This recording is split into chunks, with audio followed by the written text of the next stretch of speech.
नमस्कार। इस दिल के एपिसोड में हम एक ऐसा मुद्दा जो मैं समझता हूँ कि एक नागरिक होते हुए मुझे परेशान कर रहा है कि किस तरह से समाज बदल रहा है, किस तरह से लोगों की सोच बदल रही है और किस तरह से सरकार जो भी आवाज़ उठाता है उसके खिलाफ कार्रवाई शुरू कर देती है, हर किस्म की कार्रवाई। अब सभी जानते हैं और ये तो एक इटर्नल ट्रूथ है कि इतिहास में अगर आप देखें तो कोई भी समाज हो वहाँ विरोध तो होगा, वो रुक नहीं सकता। अगर डिक्टेटरशिप हो तभी विरोध होगा, लेकिन डिक्टेटरशिप में जो विरोध करने वाला है वो थोड़ा घबराता है। कभी कभी उसको साइबेरिया भेजा जाता है, कभी कभी उसको ख़त्म भी किया जाता है। तो डिक्टेटरशिप में भी विरोध होता है लेकिन वो उजागर नहीं होता। अब लोकतंत्र में भी विरोध होता है, वो उजागर होता है और उसके लिए स्पेस होती है, जगह होती है उजागर होने की। यही तो लोकतंत्र और डिक्टेटरशिप में अंतर है। लेकिन आज के दिन लोकतंत्र देशों में भी विरोध को ऐसे तरीके से ख़त्म किया जा रहा है जिससे ये हमें लगता है कि चाहे डिक्टेटरशिप हो चाहे लोकतंत्र हो, विरोध को ख़त्म करने की, विरोध की आवाज़ को दबाने के कई तरीके होते हैं। तो वो कैसे तरीके हैं, कौन से तरीके हैं, उस बारे में हम चर्चा करेंगे। लेकिन उससे पहले मैं एक चीज़ आपको बताना चाहता हूँ, दर्शकों को बताना चाहता हूँ कि ये सरकार कहती है, जो भी विरोध करता है इनके खिलाफ, या तो कहती है कि ये एक वॉर अगेंस्ट इंडिया हो रही है, इंडिया को डिस्टेबलाइज किया जा रहा है, हमारी नेशनल सिक्योरिटी को खतरा है। एक तो ये आधार है जिसके अंतर्गत ये आवाज़ बंद करना चाहते हैं लोगों की। दूसरा कहते हैं कि जो हमारी संस्कृति है उस पर भी एक आक्रमण हो रहा है। तो हमारी तो हिंदू संस्कृति है, उस पर कोई भी आक्रमण करेगा तो हम उसको आगे नहीं, सवाल भी पूछेगा तो हम उसकी बोलती बंद कर देंगे। फिर ये कहते हैं कि भैया ये जो न्यूज़ चैनल्स हैं ये बड़ी मिस इन्फॉर्मेशन फैलाती हैं, मतलब कि सही बात नहीं बताते। तो हम तय करेंगे कि सही बात क्या है क्या नहीं, और अगर हमारे नज़रिए से ये सही बात नहीं है तो हम उसको भी बंद कर देंगे।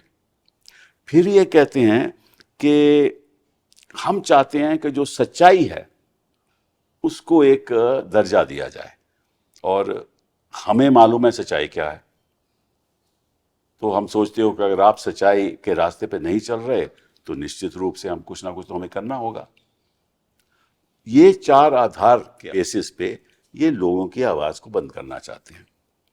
तो आज के दिन हम दो ऐसे लोगों से बात करेंगे जिन्होंने ये सब सहा है और जो शुरुआत से सरकार का विरोध करते हैं। ये इसलिए नहीं कि वो सरकार है, इसलिए कि जो भी सरकार होती है उसके काम भी होते हैं, गलत काम भी होते हैं, और लोकतंत्र में अगर गलत काम होगा तो निश्चित रूप से सवाल भी उठेंगे, और जो सवाल उठाएगा ये चाहते हैं कि वो सवाल ना उठाए और उसके खिलाफ कार्रवाई की जाए।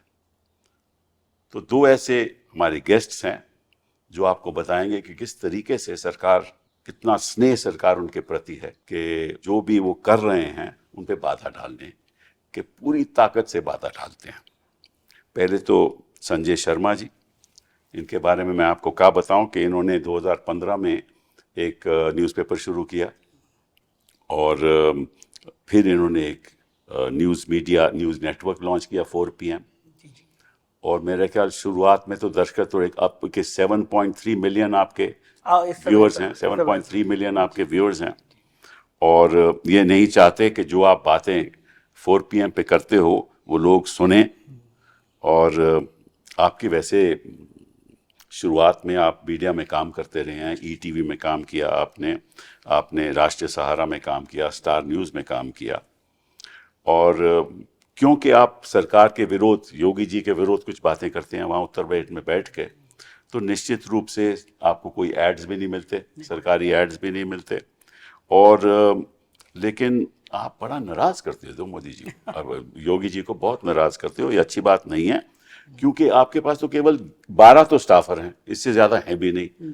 तो इनके साथ आप ऐसा माहौल पैदा कर देते हो उत्तर प्रदेश में कि जो वहाँ के जो सत्ता पक्ष में बैठे हुए हैं वो थोड़ा आपसे घबराते हैं। तो अभी हाल ही में 29 अप्रैल में आपकी ये जो 4 PM चैनल है उस पर रोक लगा दी, उसको बंद कर दिया।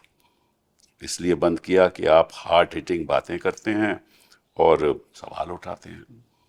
तो thank you very much for being here. शुक्रिया सर। दूसरा, नेहा जी हैं हमारे साथ, बहुत बहुत धन्यवाद।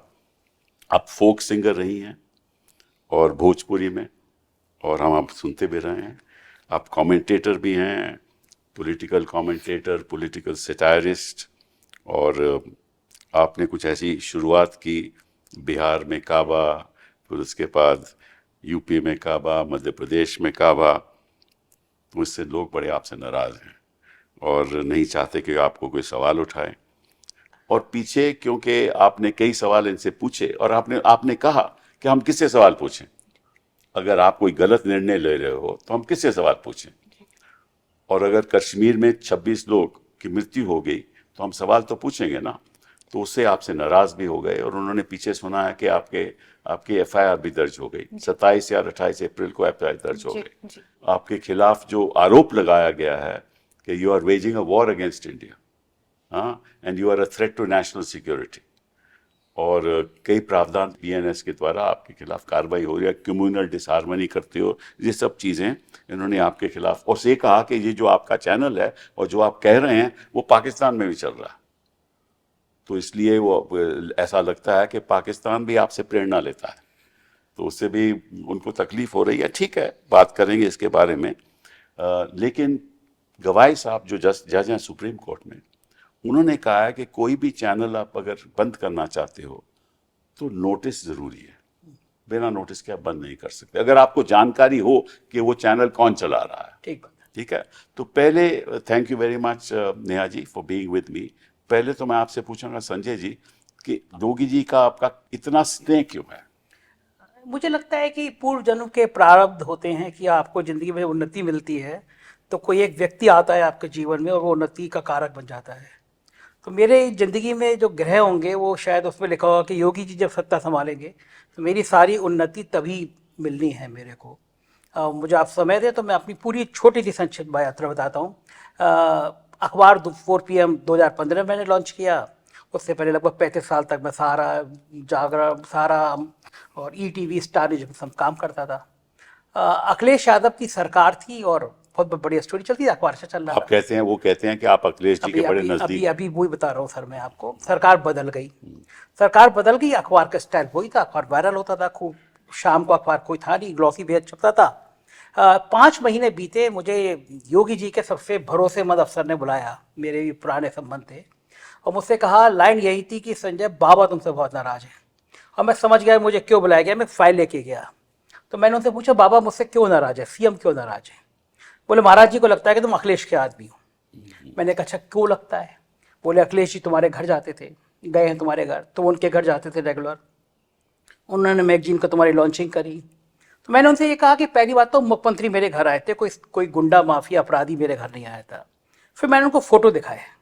मैंने कहा, मेरे ऑफिस में अखिलेश जी की सरकार के टाइम में भारतीय जनता पार्टी के प्रदेश अध्यक्ष लगभग हर 10 दिन बाद आते थे, चाय पीते थे, समोसा खाते थे। बीजेपी के कई मिनिस्टर भी मेरे आते थे। इतना ही मतलब चाय और समोसा, और तो नहीं कुछ? नहीं, वो बीजेपी वाले लोग छुप के पढ़ते नहीं, बता भी सकते बाकी बातें मैं। तो मैंने कहा, कांग्रेस के लोग भी आते हैं, सपा के भी आते हैं, मेरी नेचर अच्छी है, सब आते हैं। और मैंने कहा, अखबार के दफ्तर में तो कई अपराधी किस्म के लोग भी आते हैं, वो घोषित नेता हैं लेकिन हैं अपराधी, वो भी आते हैं। तो अखबार का दफ्तर शिव जी की बारात होता है। फिर मैंने उनको फाइल दिखाई। मैंने कहा, मैं शपथ पत्र दे सकता हूं, सूचना विभाग में हर दिन का अखबार जमा होता है। मैं कहा, समाजवादी पार्टी की सरकार में मुझसे ज्यादा अगर समाजवादी पार्टी के खिलाफ किसी ने लिखा हो तो मैं कल अखबार बंद कर दूंगा। व्यक्तिगत मैं किससे मिलता हूं कोई मेरे आता, ये पैमाना नहीं है। एज ए पत्रकार मेरा अखबार बोलता है। हेडिंग लगाता था मैं, समाजवादी पार्टी की सरकार में एक DGP ने थोड़ा सा अपराध सा किया था, एक अपराधी की मदद की थी और ऑन रिकॉर्ड की थी, तो मैंने हेडिंग लगाई थी, DGP बिकता है, बोलो खरीदोगे। अखिलेश सरकार के एक मिनिस्टर ने गाली बकी तो मैंने गालियां छाप दी थी। और मैं देखता था कि अखिलेश जी मुझसे बैठते हैं, 2-2 घंटे बात करते हैं, गाड़ी से छोड़ने आते हैं, तो मैं उनका तापमान देखता था, ये शख्स मुझसे कब कहेगा कि तुम मेरे दोस्त हो, ये खबर क्यों छाप रहे हो। और ईमानदारी से मैंने इतने सारे नेताओं को बहुत करीब से देखा है, देश के बड़े बड़े नेताओं को देखा है। मैं दावे के साथ कहता हूँ ये सहनशीलता शायद मैंने किसी नेता में नहीं देखी होगी। मुझे लगता था ये मुझसे कहेंगे, लेकिन उन्होंने मुझसे कभी खबर को नहीं कहा, मैंने उनसे काम को नहीं कहा। अगला ऑफर ये था कि संजय तुम्हारा अखबार चूंकि पहला पेज बड़ा क्रिस्पी टाइप का होता है, कभी प्रियंका जी ट्वीट कर दे रही हैं, कभी केजरीवाल कर दे रहे हैं, कभी अखिलेश कर दे रहे हैं, सरकार के खिलाफ माहौल बन रहा है, देखो कोई और अखबार छाप नहीं रहा है। तो मैंने कहा यही बात मैं आपको समझाना चाह रहा हूं कि मेरे अखबार को 2.5 साल हुआ है। आप जिन बड़े अखबारों की बात कर रहे हैं वो 5वीं पीढ़ी है तब वो अखबार बन पाए हैं, इतना संघर्ष है। मेरे अखबार 2.5 साल में इतना बड़ा हो गया कि आपको तकलीफ होने लगी। तो मैंने कहा सारा खेल देश में ब्रांड का होता है। मैं 2.5 साल में इतना बड़ा ब्रांड खड़ा कर पाया, ये बहुत बड़ी बात होती है। तो इसीलिए मैं छापता हूँ, क्योंकि बाकी लोग नहीं छापते, बाकी लोग के धंधे होते हैं, मुझे इस पर कुछ कहना नहीं है। अगली बात ये थी कि सरकार के पास बहुत बजट है सूचना में। हर साल हम तुम्हारे अखबार को 10 करोड़ का विज्ञापन देंगे, माहौल खराब है, मत छापो पहला पेज। तो मैंने कहा देखिए ये पैसे के चक्कर में अखबार जिसको बच्चे की तरह पाल रहा हूं मैं, इसकी हत्या कर दूं, संभव नहीं है। हम सरकार के खिलाफ नहीं छापते, सरकार जो नहीं कर रही है, जो करना चाहिए उसका वो छापते हैं। हमने उस सरकार में भी छापा, इस सरकार में भी छाप रहे हैं, हम किसी के खिलाफ आप अच्छी बातें नहीं सरकार के बारे में लिखते ना। मैं देखो अच्छा काम करने के लिए तो सरकार आती है, और बाकी सब तो अच्छा ही छाप रहे हैं। अच्छा। सरकार जो अच्छा नहीं कर रही है वो भी छाप रहे हैं, कदम आगे बढ़ के छाप रहे हैं। मैं उनसे मना करके आया, अगले दिन एक दरोगा मेरे ऑफिस में आया चिट्ठी लेकर, और उसमें नाम और पता फर्जी था, मतलब लल्लू माल और पठान टोला, कोई भी नाम पता नहीं था। और मुझसे उसमें लिखा हुआ था कि मैंने बड़ी अकूत संपत्ति कमा ली है, और इस नाते से मेरे खिलाफ आर्थिक अपराध अनुसंधान की जांच सेटअप कर दी गई। मैं चौंका, मैं कहा ये पत्रकारों पे कब से होने लगा? मैंने कहा स्वागत है इसका भी, क्योंकि मैंने उसी समय उन अफसर को फोन किया। मैं कहा जिन पे ऐसी संपत्ति होती है वो सरकार से लड़ते नहीं है, सरकार से दोस्ती करते हैं। उसके सर कुछ दिनों बाद 2 गाड़ी में भर के लोग आए और मेरे ऑफिस पे हमला हो गया। Really? मैं ऑफिस में था नहीं, पूरा ऑफिस तोड़ दिया गया, मैंने FIR कराई। उसके तत्काल बाद मेरा अखबार मेरी पत्नी के नाम था। उत्तर प्रदेश के सबसे चर्चित अफसर हैं, STF के हेड है अमिताभ यश, कई सारे उनके ऊपर आरोप लगते रहते हैं एनकाउंटर वगैरह के। तो मेरे एक STF के खिलाफ खबर छपी, और उन्होंने अपने नाम से क्रिमिनल डिफॉर्मेशन मुझ पर मेरी पत्नी पे कर दिया। तो मैं हंसा, मैंने कहा माफिया लोग भी लड़ते हैं तो परिवार की पत्नियों को बीच में नहीं लाते, लेकिन अच्छा है अगर आप लोगों का स्तर यही है, मैं वो स्वीकार है। उसके कुछ ही दिन बीते सर, अगली कार्रवाई फिर हो गई। आम आदमी पार्टी के सांसद संजय सिंह मेरे ऑफिस में आए, मैंने उनको इंटरव्यू किया। इंटरव्यू करने के बाद जैसे ही वायरल हुआ, वहां पे पत्रकारों को सरकारी मकान मिलते हैं। अच्छा। 500-700 पत्रकारों को मिले होंगे। इंटरव्यू वायरल होने के 24 घंटे के अंदर 100 पुलिस वाले आए, मेरा सरकारी मकान मुझसे खाली करा दिया गया।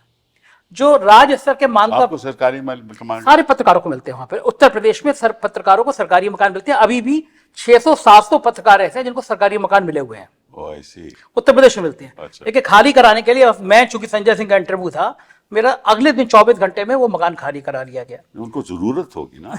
उनको जरूरत होगी, मेरे मकान की जरूरत होगी, मैं मान सकता हूँ, इसलिए मैंने कहा कुछ आपत्ति नहीं करी।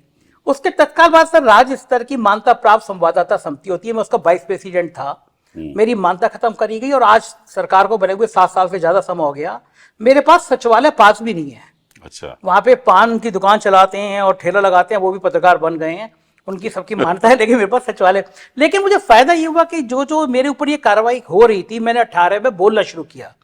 और जब मैंने बोला, जब ये हमले हो रहे थे, तो पूरी दुनिया का ध्यान गया कि एक उत्तर प्रदेश में एक जर्नलिस्ट ऐसा है जो मोर्चा संभाल रहा है, जो मोर्चा सेकुलरिज्म का संभाल रहा है। तो उसका नतीजा हुआ, जब मैंने यूट्यूब किया तो उसका विस्तार इतनी तेजी से हुआ कि मैंने सपने में भी नहीं सोचा था कि ये विस्तार इतनी तेजी के साथ हो सकता है। तो आपने जो सवाल पूछा, मैं उसमें शुक्रिया योगी जी कहूंगा। मेरे को एक दिन NDTV ने बुला के पूछा था कि आप लगातार 1 साल से यूट्यूब में नंबर 1 बने हुए पॉलिटिकल कमेंटेटर में, कारण क्या है? तो मैंने उसमें भी किया, thanks to Awasthi ji, thanks to Amitabh Yash, thanks to Yogi Adityanath. तो अगर ये नहीं होते तो मैं यहाँ तक नहीं आता। तो सबसे लेटेस्ट ताजा मामला ये हुआ सर, कुंभ के मेले में जिस दिन भगदड़ मची, मेरा रिपोर्टर वहां क्षितिज कांत, बड़ा अच्छा रिपोर्टर मौजूद था, उसने सुबह 9 बजे बताया भगदड़ मच गई, जो कि मैंने बड़े जीरो से शुरुआत करी है। मुझे पता है कि जब सिस्टम, जिले का सिस्टम, उससे ऊपर का सिस्टम काम करता है, ब्यूरोक्रेट तो कैसे करते हैं। मैंने उससे कहा तुम तत्काल पोस्टमार्टम हाउस से पहुंच के मुझे बता क्या है। तब तक किसी के दिमाग में आया नहीं, बाकी चैनल सब दिखा रहे थे कि अफवाह है, कुंभ में कुछ नहीं हुआ। वो वहां पहुंचा, उसका फोन आया कि सर यहाँ तो 6-7 लाशें आ चुकी हैं। मैं लाइव 10 बजे बैठा, जिस समय योगी जी कह रहे थे वहां कुछ नहीं हुआ है, शांत है। मैंने उस समय 3 घंटे के अंदर 30 लाशें दिखा दी कि 1, 2, 3 30 लाशें आई हैं। 24 घंटे बाद क्षितिज ने फिर स्टिंग मेरे कहने पे किया और 67 लाशें हमने दिखा दी। उससे हड़कंप मचना था। सीएम ने ट्वीट नहीं किया, प्राइम मिनिस्टर तो ने आपको ट्वीट कर दिया। जब ये तो सब बात तो ऑब्वियसली है कि आपको जब इन्होंने बंद किया 4 PM कोई नोटिस वोटिस नहीं दिया? कुछ नोटिस नहीं दिया। और सर वो उसमें लास्ट लाइन की जब कुंभ वाली रिपोर्टिंग कराई उसके बाद से मुझे पता चला पिछले 3 महीनों में ईडी को 3 चिट्ठी आ चुकी है मेरे खिलाफ कार्रवाई करने के लिए। और लेटेस्ट 29 तारीख को सुबह एक यूट्यूब से एक लेटर मेल आता है कि भारत सरकार ने कहा है कि नेशनल सिक्योरिटी के लिए खतरा है, इसलिए आपका चैनल ब्लॉक किया जाए। आपका चैनल बंद ब्लॉक किया जाता है। मुझे सबसे अफसोस ये कि नेशनल सिक्योरिटी के नाम पे नहीं करना चाहिए। देश, मैं कहीं इस देश को मोदी जी और शाह साहब से ज्यादा प्यार करता हूं, तो इस नाम पे बंद नहीं करना चाहिए था। आप कहते थे कि मोदी जी को पसंद नहीं है, शाह जी को पसंद नहीं है, आपको बंद कर दिया, तो मुझे अच्छा लगता है कि नेशनल सिक्योरिटी के नाम पे बंद नहीं करना चाहिए था। ये मुझे दुख है। नेहा जी, इन्होंने नेशनल सिक्योरिटी की बात की। एक तो देश होता है और एक सरकार होती है, और देश और सरकार में अंतर तो होता है ना। सरकार तो देश नहीं है और देश सरकार भी नहीं है। सरकार तो एक राजनीतिक पार्टी की होती है। तो आपने तो आज तक, मैं आपसे पूछना चाहता हूँ, कोई ऐसी बात कही हो जो ऐसे लगा हो that you are waging a war against India, के सरकार के, आई मीन देश के खिलाफ आप तोड़वाने की लड़ाई कर रहे हैं? ऐसा तो कभी हुआ नहीं। तो आपके खिलाफ ये नेशनल सिक्योरिटी और ये waging a war against India, ये जो प्रावधान BNS में है, ये क्यों किया गया आपके हिसाब से? सर यही तो मेरा भी सवाल है। लगातार मैं सवाल कर भी रही हूँ कि भाई मेरे ऊपर देशद्रोह आए दिन जिसका मन कर रहा है। कोई भी, अभी हजरतगंज में हुआ था कि ये देशद्रोही है, अभी जो है अयोध्या में भी लोग लेकर के चले गए कि इसको जो है ये देशद्रोही है। पता नहीं सर, मैं तो खुद ही बहुत परेशान हो गई हूँ कि ऐसा मैंने कर क्या दिया है। 27 लोग मारे जाते हैं और अचानक से सोशल मीडिया पे एक चीज जुड़ जाता है कि चुप रहना है, चुप रहना है, चुप रहना है, बोलना नहीं है। हमको भी लगता है अच्छा ठीक है, 5-10 मिनट चुप हो जाते हैं। लेकिन होता क्या है, 3-4 दिन बाद मुद्दा भूल जाते हैं लोग। जैसे बालासोर में रेल दुर्घटना हुआ, वहां पे हमने देखा कि रेल मंत्री जी इतनी सारी लाशें ऐसे बिखरी हुई हैं और वंदे मातरम का नारा लगा रहे हैं। आप बोलिए ना, राम नाम सत्य है, इतने सारे लोग मारे गए हैं। वहां पर भी इतनी बड़ी घटना, कुंभ में दुर्घटना हो गई, चुप रहो, लोग मरे हैं, हिंदू मरे हैं। बोलना कब है? कब आएगा वो उचित समय जब सवाल पूछना है सरकार से? और दूसरी चीज सर, इतनी बड़ी बड़ी दुर्घटनाएं हो जाती हैं देश में, एक आदमी जिम्मेदारी लेने को तैयार नहीं है। प्रधानमंत्री, गृह मंत्री, रक्षा, कोई भी। तो मेरा सवाल ये है कि भैया आप जिम्मेदारी कब लेंगे? आप इस्तीफा कब देंगे? और आप जो कहते हैं कि हिंदू खतरे में है, तो चाहे वो पश्चिम बंगाल का मुर्शिदाबाद हो, वहां हिंदू मारा जा रहा है, मणिपुर में हिंदू मारा जा रहा है, कश्मीर में हिंदू मारा जा रहा है। 10 साल से आप हिंदू बचाने आए हैं और फिर भी हिंदू खतरे में ही है, तो सवाल तो आपसे होगा ना।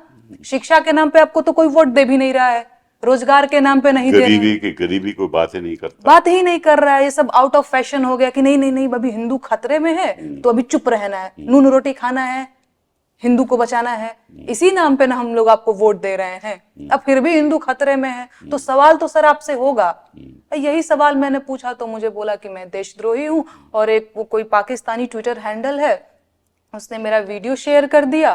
तो उस वीडियो तो कहीं से भी शेयर हो सकता है। वीडियो के क्या है, वो तो यूट्यूब चैनल तो दुनिया में चलती है ना, तो कहीं से भी शेयर हो सकता है। उसमें आपकी क्या गलती है? जी सर, मैंने भी वही बोला कि सोशल मीडिया की तो कोई सीमा है नहीं। वो तो सार्वजनिक है। कोई अमेरिका में शेयर कर सकता है, लंदन में कर सकता है, कोई कुछ भी कर सकता है। हाँ, तो और सर इसमें मेरा ये भी सवाल है कि ठीक है, पाकिस्तानी कोई ट्विटर हैंडल मेरा शेयर कर दिया, मैं देशद्रोही हो गई। प्रधानमंत्री जी पाकिस्तान में बिरयानी खाने जाते हैं, फिर भी वो देशभक्त बने हैं। अनुराग ठाकुर जी, शाहिद आफरीदी जो वहां का क्रिकेटर, आए दिन हिंदुस्तान के बारे में जहर उगलता रहता है, उसके साथ बैठ करके आप क्रिकेट देख रहे हैं। तो आप लोग एकदम से जो कहते हैं ना हमारे भोजपुरी और 2008 में जब 26/11 हुआ था और मुंबई चल रहा था, उस समय भी मैंने खुद देखा था कि हमारे तब प्रधानमंत्री तो नहीं थे लेकिन चीफ मिनिस्टर थे मोदी जी। तो उन्होंने उस समय जब ये सब हो रहा था भाषण दे रहे थे और सवाल पूछ रहे थे, तो वो भी तो सरकार से सवाल पूछ रहे थे ना। जी। हाँ, वो हम तो नहीं, हमने तो किसी ने कभी नहीं कहा कि वो देशद्रोही हैं। उनका हक था सवाल पूछने का। अगर उनका हक था तो आपका भी हक है। बिल्कुल सर, बिल्कुल हक है ना। तो हक तो दोनों का, हर सिटीजन का, नागरिक का बराबरी का होना चाहिए। बिल्कुल। मेरा भी हक है मैं भी वकालत करके सवाल पूछता हूँ, सरकार से सवाल पूछता हूँ, मैं देशद्रोही तो नहीं हो जाता। तो बिल्कुल देशद्रोही का इस तरह से उपयोग करना, बीएनएस के द्वारा उपयोग करना, इसका मतलब यही है कि सरकार नहीं चाहती कि कोई भी उनके विरुद्ध कोई बयान दे, और उनका मतलब कि कानून के द्वारा, प्रेशर के द्वारा, मतलब कि 10 करोड़ मैं आपको दे दूंगा या ऐसा कुछ है, तो ये तो मतलब ये तो लोकतंत्र के बिल्कुल खिलाफ है ना। और अगर हम आवाज नहीं उठाएंगे तो बदलाव कैसे होगा? जी सर। बदलाव तो तभी होता है ना जब आवाज उठेगी। तो मैं आपको एक आंकड़ा देता हूं, उस पर मैं आपकी टिप्पणी चाहता हूं आपसे भी संजय जी। 2021 में लगभग 200 यूट्यूब चैनल्स बैंड थे, और 2014 से लेकर 2020 तक ज्यादा चैनल्स बैन हो गए। तो मतलब कि अगर यही काम रहा कि देखिए, आपने पत्रकारों को तो अपने पक्ष में रख ही लिया है, मेन स्ट्रीम मीडिया को आपने पक्ष में रख ही लिया है, मेन स्ट्रीम न्यूज़पेपर्स आपके पक्ष में हैं, ठीक है, और कौन आपका विरोध कर रहा है? विरोध मतलब कौन सवाल पूछ रहा है? वो विरोध नहीं है, वो सवाल पूछना है जानकारी के लिए, वो सोशल मीडिया है। और सोशल मीडिया से सबसे अहम सोशल मीडिया यूट्यूब चैनल है। अगर यही हिसाब रहा कि आप यूट्यूब चैनल बंद कर देंगे तो फिर सवाल कौन पूछेगा, कहाँ से पूछेगा? तो इसकी क्या राय है आपकी? सर बिल्कुल, और ये लोकतंत्र के लिए बहुत जो है ये खतरनाक है। और मैंने तो देखा है, प्रधानमंत्री जी अक्सर बोलते भी रहते हैं कि लोकतंत्र में आलोचना होनी चाहिए। आजकल लोग आलोचना ही नहीं कर रहे हैं। हाँ, तो मैंने भी सुना है। नहीं तो लोकतंत्र बर्बाद हो जाएगा। और जब मैं आलोचना कर रही हूँ तो मेरे ऊपर देशद्रोह का मुकदमा ये लोग कर। ये आलोचना नहीं है, वो कहते हैं कि आप सरकार को मतलब डायरेक्टली लोगों को अटैक कर रहे हैं, ये गलत बात है। This is what they are feeling. नहीं सर, बिल्कुल ये आलोचना है। और आपने किसी व्यक्ति को आज तक अटैक किया? व्यक्ति को? हाँ। नहीं सर, कभी नहीं? नहीं, कभी नहीं। हमेशा मैंने सवाल, किस किस्म का अटैक रहा आपका? सवाल रहा है जैसे अभी ये मतलब आप कहते हैं कि यूपी में काबा जी, तो क्या मतलब, इसका मतलब क्या है? बिल्कुल। मैं सर आपको 2 लाइन गुनगुना करके भी बताना चाहूंगी कि खत्म रोजगार बा, बाबा के सरकार बा, हाथ रस के निर्णय जो हत लड़की के परिवार बा। कहा बा?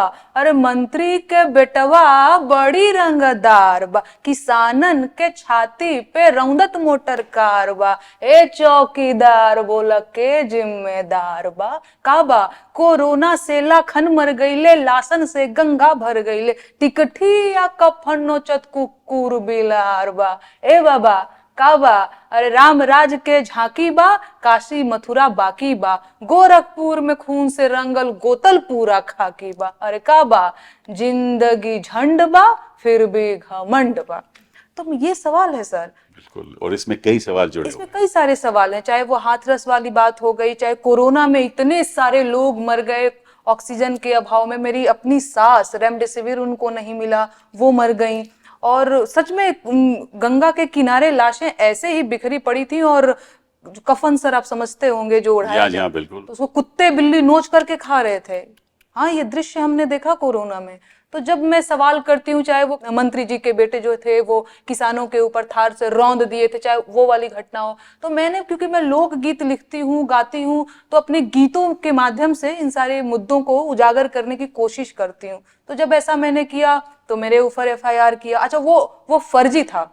अच्छा, हाँ, वो फर्जी था। बाद में मैंने एमपी में काबा कमिंग सून करके एक, आपने शायद देखा होगा कि एक बीजेपी का नेता था, वो आदिवासी के ऊपर पेशाब कर रहा था, सीधी वाली जो पेशाब का। करेक्ट, बात आपने रखी थी सब। जी, तो एक कार्टून शेयर किया था, उस पे भी एफआईआर कर दिया। अभी वो सुप्रीम कोर्ट में चल रहा है मामला। अच्छा, तो मुझे तो, आप तो विधि विशेषज्ञ हैं और आप ज्यादा जानकार हैं, तो मुझे आपसे भी जानना है कि इस तरीके से तो मैं बहुत परेशान हो जाऊंगी, मैं अपना काम कब करूंगी यहाँ। इसीलिए तो हमने आपको इस प्रोग्राम में बिठाया है। इसीलिए तो बिठाया कि आप दर्शकों को बताओ कि इसमें गलत क्या है। जी सर, जी। ठीक है ना, हम भी तो देखिए, हम रोज लड़ाई लड़ते हैं। किससे लड़ते हैं? सरकार से। जी।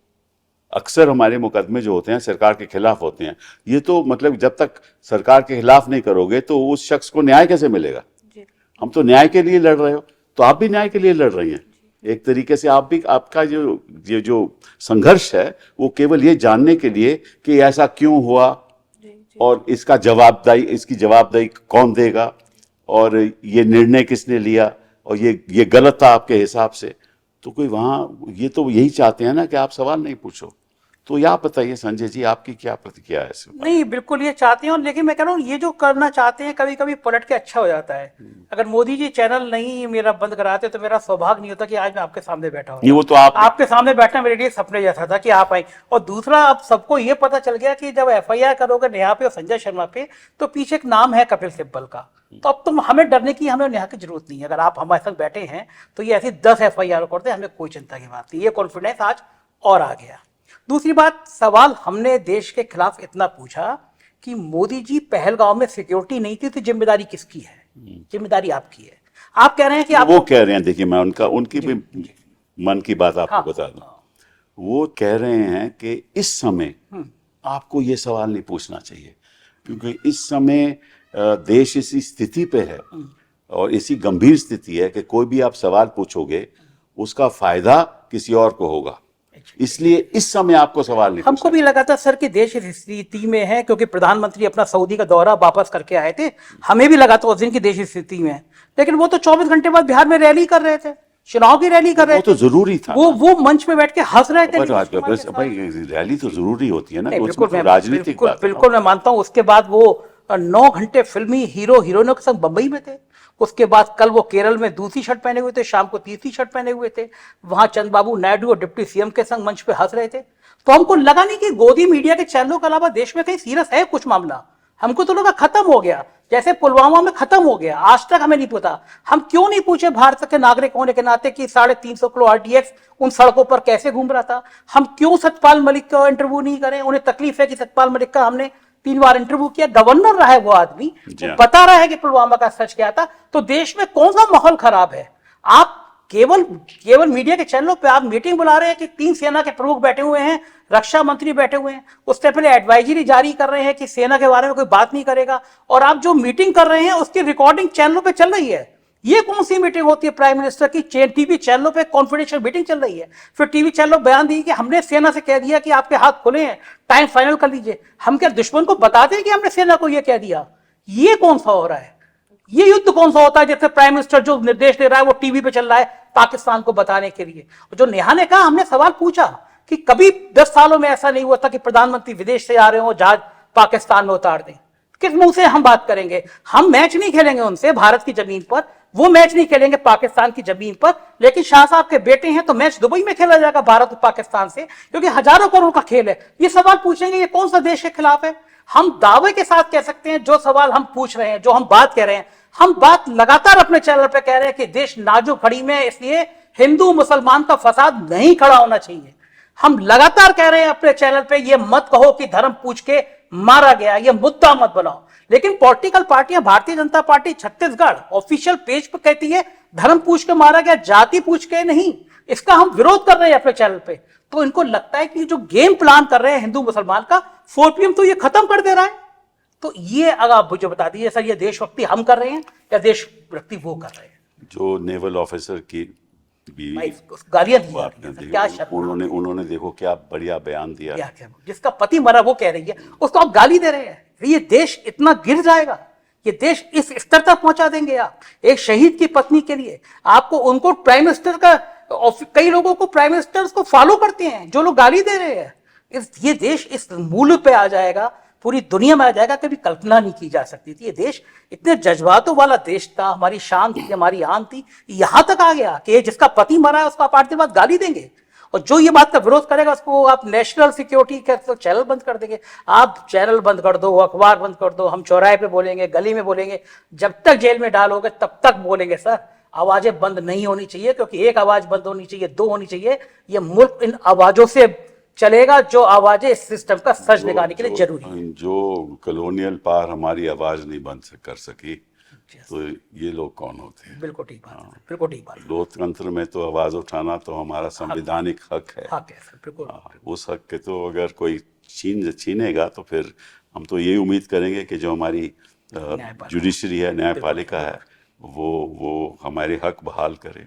सर, उसी पे उम्मीदें बची हैं। अगर हम जैसे लोग बोल पा रहे हैं तो ये बोल पा रहे हैं कि आप बैठे हैं, न्यायपालिका है जिसपे हमें हक मिलेगा, आजादी से बात करने का हक मिलेगा, क्योंकि देश की सारी उम्मीदें वही बची हैं। क्योंकि आप एक एक करके जिस तरह से संवैधानिक संस्था को खत्म कर रहे हैं, तो अब तो उम्मीद वही बची है, इसके अलावा तो कहीं कोई उम्मीद दिखती नहीं है। आप देश को जिस तरह धर्म के नाम पर, जाति के नाम पर, आप देश नाजुक दौर में है, तो देश अगर नाजुक दौर में है सर, तो इस समय सुरक्षा की बात करनी चाहिए। इस समय जाति जनगणना की बात कहां से आ गई?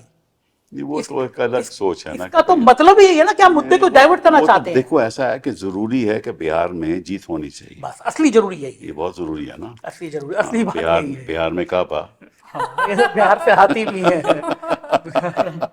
ये भी आपने कहा। जी जी जी जी, मैंने गाया था। जो हमें सवाल पूछेगा सबको बैन किया जाए, जो फिल्म हम दिखाना चाहते हैं वो दिखाएंगे, जो ये फिल्म बना रहे हैं जो हमारे पक्ष में नहीं है उसको भी बैन करो, जो एक्टर होंगे अगर किसी कम्युनिटी के होंगे वहां जाकर प्रदर्शन करो। मतलब ये किस किस्म का माहौल हिंदुस्तान का बन रहा है, और इसमें नेहा जी क्या होगा आगे?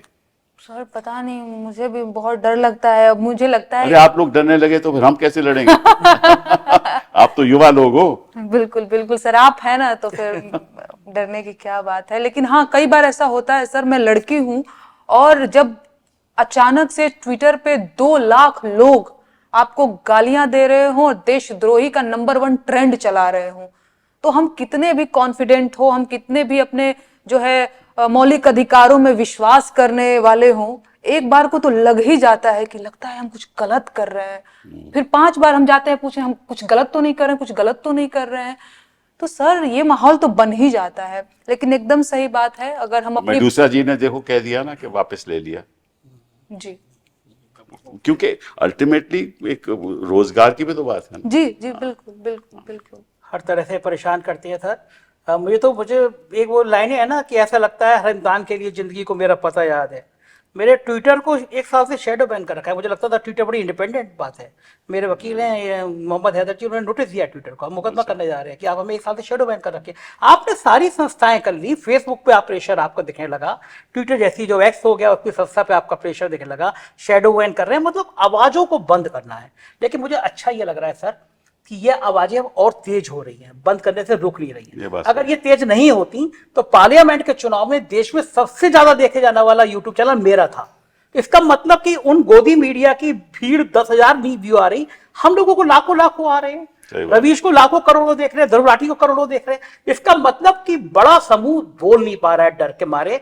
हम आपके घर से पहले, थोड़ी देर पहले चाय के ठेले पे रुक गए, ऐसी मजा आता है बात करने, उस तबके के पास 2 लोग आ गए, चाय वाला जो बनाता था वो देखता था चैनल। ये इस लेवल तक जब चले गए ना, मास तक चले गए ना, तो इनको डर लगता है कि ये गरीब तबका जिसको ये 2 वक्त का राशन देके फुसला रहे थे, अब उसको समझ में आ गया ये राशन रिश्वत है, ये तो हक है उसका। आप उसकी तनख्वाह पे, उसकी चीजों पे आप 2 वक्त की रोटी दे रहे हैं, उसको समझ में आ रहा है। तो उनको लग रहा है जो समझा रहे इसका हैं मतलब ये भी है कि आप देश में सुधार नहीं ले पाए कि आपको राशन देना पड़ रहा है। देना पड़ रहा है। बिल्कुल बिल्कुल। ये भी तो बात सही है ना।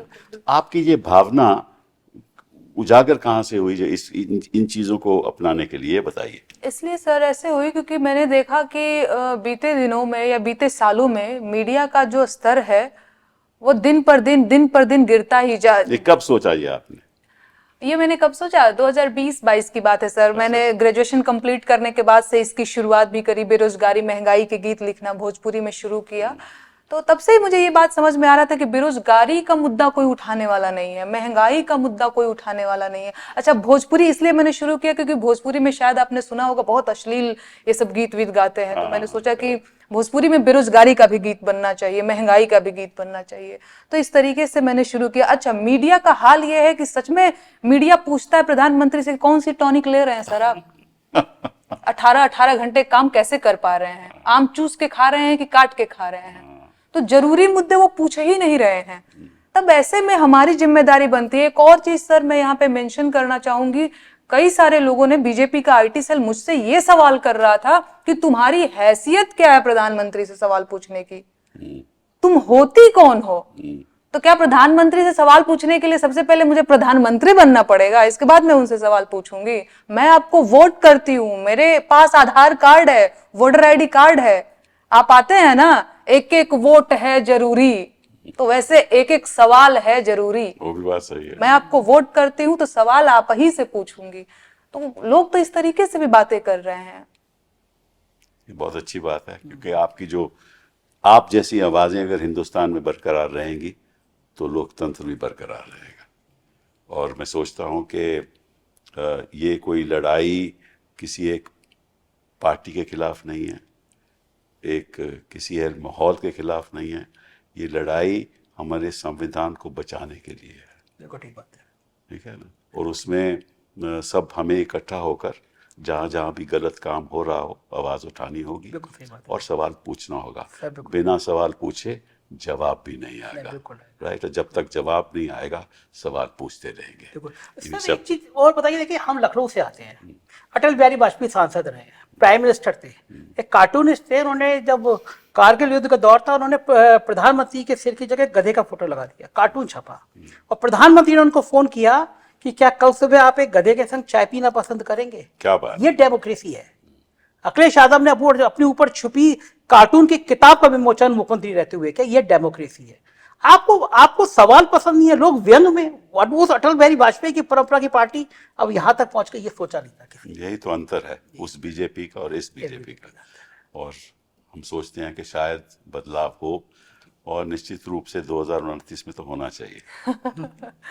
आपका बहुत बहुत धन्यवाद। शुक्रिया thank you sir. Sir, thank you.